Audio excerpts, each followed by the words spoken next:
Good morning and welcome to Budget Model Railways, and this morning we're going to show you how to make water effect.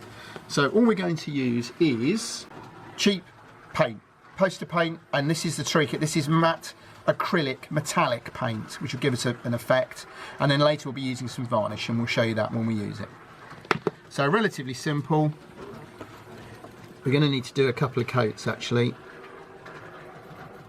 I'm just going to paint on the dark blue colour. Now it doesn't matter if it goes on the sides a little bit, because when we put the varnish on, that'll just help it look like water.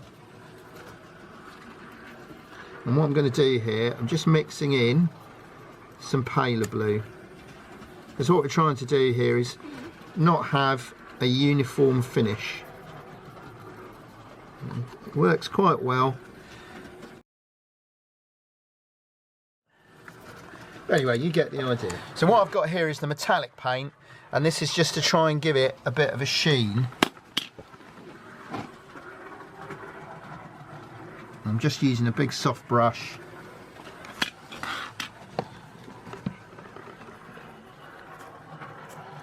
I'm mixing it in. Okay, so we've painted the river, and as you can see now, what I've done is used a dabbing of the acrylic metallic paint. You can use a sponge, but I just used a brush and it's given us quite a nice finish there. So what we're going to do now is use this, which is Poundland Yacht Varnish. Don't worry about buying the expensive stuff.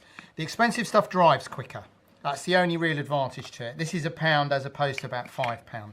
And relatively simple. We're just going to put a thin coat of varnish over the water. Now at this stage, don't get carried away like I did once and try and do a really thick coat, because it doesn't dry, and what you need is one original base coat to give you the original shine, and then after that you can do all sorts of things with it. But actually, if you've got the patience, the best way is just to build up lots of little thin layers and let them dry. Now when we originally did this was August, when I first experimented with this on another layout, and that was fabulous because that dried in a day. This would take a couple of days to dry. Don't worry too much about brush marks, because you'll tend to find that they'll just all blend away, and they'll just give you some little ridges which help make it look like water. So there we go. I'm just going to continue now quietly doing the rest of it. You can explain. So here we go. We've left it for 24 hours and it's dry, which is what we want because it's just a thin coat. So what we're going to do now is just going to add a second coat on here. And it's really a question then of how much patience you've got and how much time you've got, because the more coats, the better. Now what we found the hard way is don't get tempted to just pour it on. What you can do obviously is you put a piece of clear card across the front here and just pour it on, because what happens is the top of it forms a skin and then the bottom doesn't actually dry. Now it worked by good chance when we did it on our exhibition layout, because it went all brown and it looked just like pond water, which is what we wanted. But for most applications you need to be a little bit more patient. So I'm just going to work on the back now. I'm not sure if we're in shot. Now one of the reasons we've used green here a lot, Doug will put a photo on, and we were in, where were we yesterday? Marina. Oh, in a marina, and you'll see that the seawater in particular is green. I didn't get a photo of it, but a while ago I saw a river I was driving around and it was brown. It was the colour of coffee, because clearly as the where the rainwater had come down, it had picked a lot of sediment up off of the fields, and that was brown.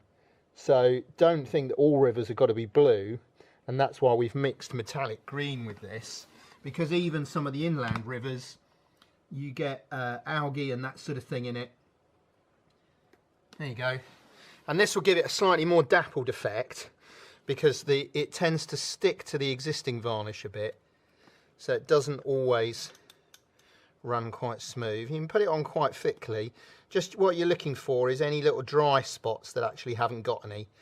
Now we've got a little bit of ballast in here that got stuck, and that's great because when we're done, just in here, we'll gently dry brush that, and that will look like rocks.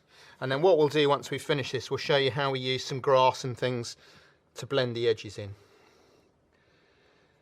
But you know, that's Poundland varnish, that's looking quite good. I think the Specialist Woodland Scenic is about £20 plus for the whole kit. So this is a somewhat cheaper and I think still as effective way of doing it. So here we are. We've put on about half a dozen coats of varnish. One little thing here that we've noticed is that sometimes you can carry on putting varnish on for as long as you like, and obviously the deeper the varnish, the more layers, the deeper the water looks. But we have found occasionally that if you do too many, it can sort of crinkle or craze a bit. So we're quite happy with what we've got here. We've got a nice shine on it. It looks like water. Douglas will do some stills in a moment that will show you it. Particularly pleased with the colour that's been done with the metallic green paint. As we said earlier, remember water is very seldom blue. So what we're going to do now is I just want to blend the edge of the water in with the banks, and then obviously later we're going to put static grass on the banks. So what we've got here are these. These are little grass tufts. You can buy them quite expensively online from some of the usual companies, but as always with us, I found these actually from a company in the UK. They were only about £3 for a couple of sheets, so it's a little bit more reasonable. And they're very easy. They're self-adhesive, so what we're going to do is we're going to get them and we're going to stick them in here like that to start blending the water's edge in with the bank. And what I'm doing is I'm just sticking them on the bank a bit as well, so that that's now beginning to look like long grass and reeds growing up the water. So what you can see here now we've stuck them all on at different angles, and I'm really quite pleased at how effective they look, and that's quick and easy. And they do show the water off as well now because you can see the reflection on it. And as I say, we'll get Douglas, he'll do you a few stills to end the video, but it's really that simple. It's 2 lots of poster paint. One is a metallic. We've mixed blue and green. We have used sponge before, but this is just a brush mixed in, and then cheap varnish, and then the detailing with the grass just stuck on. And obviously if you haven't got those, you could just use ordinary static grass, put a line of PVA down on the edge of the water just to blend it in. But I'm really pleased with that when you consider how much some of the supposed specialty water treatments are, £20–30. That's quite a good looking water feature.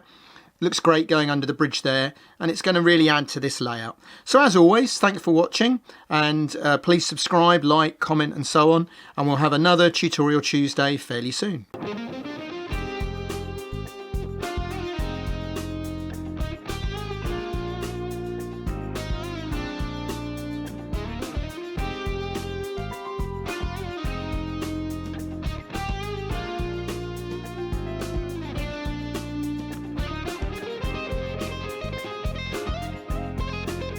Hi, thanks for watching the video and for the nice comments.